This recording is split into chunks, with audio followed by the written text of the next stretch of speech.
B-boying is a dance that pretty much started in the 1970s. It starts off with doing a bit of top rock, which is like preparing to get onto the floor, dropping to the floor, and then you kind of do sort of your footwork. You always kind of finish off with a posture or a pose or a freeze. To me it means the world, it means the universe. It means bringing everything I have to the floor against my opponent at one time. The Red Bull BC1 Australian final was hosted from downtown Melbourne. Southern Cross Station was the venue as 16 of the best b-boys from around the country came to showcase their spectacular skills. You guys got some good b-boys. They understand music, they understand having a style, which is very important in breaking. And Australia also has a lot of history from b-boys from earlier and, you know, the 80s and 90s as well. The history is here, the traditions are here. 3 rounds each. Everybody, are you ready? The first round saw some sweet moves. Member of the b-boy crew Fresh Socks and Judge Rush Weeper explained what it would take to win today. The person that is going to take it out for me is someone who's going to keep it together, because it can get quite stressful, you can give up even. One of the other important things is battling. It's a battle. As long as everything's directed and it's back and forth and you keep that fire going. With some intricate footwork and power moves on show, 8 b-boys breakdance their way through to the quarterfinals. Let's give a round of applause for these b-boys. Johnny Yeo, Melbourne. B-boy Monsta, Brisbane. B-boy Lee Rock, Christchurch. B-boy Haga, NZ. Mamoose, Newcastle, Queensland. Lonnie Long, Adelaide. B-boy Sadie, Melbourne. Flying Foxy from Melbourne. This is the top 8 guys, BC1 Red Bull.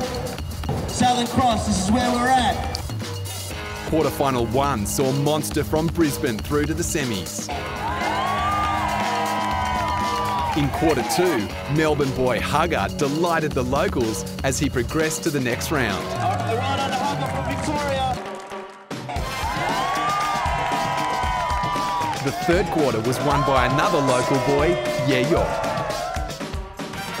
And Melbourne dominated the quarters as Seti took the final semi spot. Congratulations, Seti. The first semi saw Brisbane boy Monsta battle it out against Melbourne b-boy Hugger.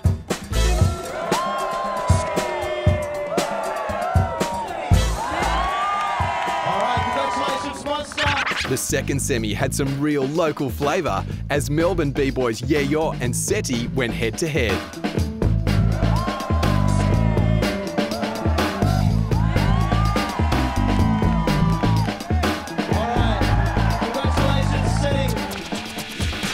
I was a little bit surprised that last battle. I wasn't at my best, you know, but I pulled through.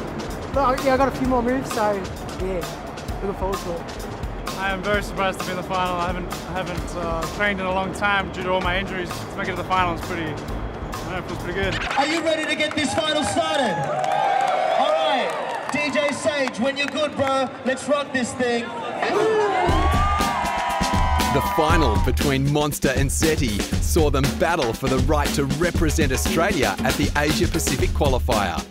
Despite being a big man, Monsta can move like a small b-boy, and his sets look so easy. Focused and determined, Seti had some precise, sharp and quick moves. After some deliberation, the judges announced the winner. All this afternoon to see who makes it. Monsta! So Monsta, who only 6 weeks ago had keyhole surgery to remove his appendix, is the Red Bull Australian BC1 champion and is headed to Auckland for the Asia Pacific qualifier. Being the Australian Red Bull BC1 champion is amazing. Couldn't ask for anything better.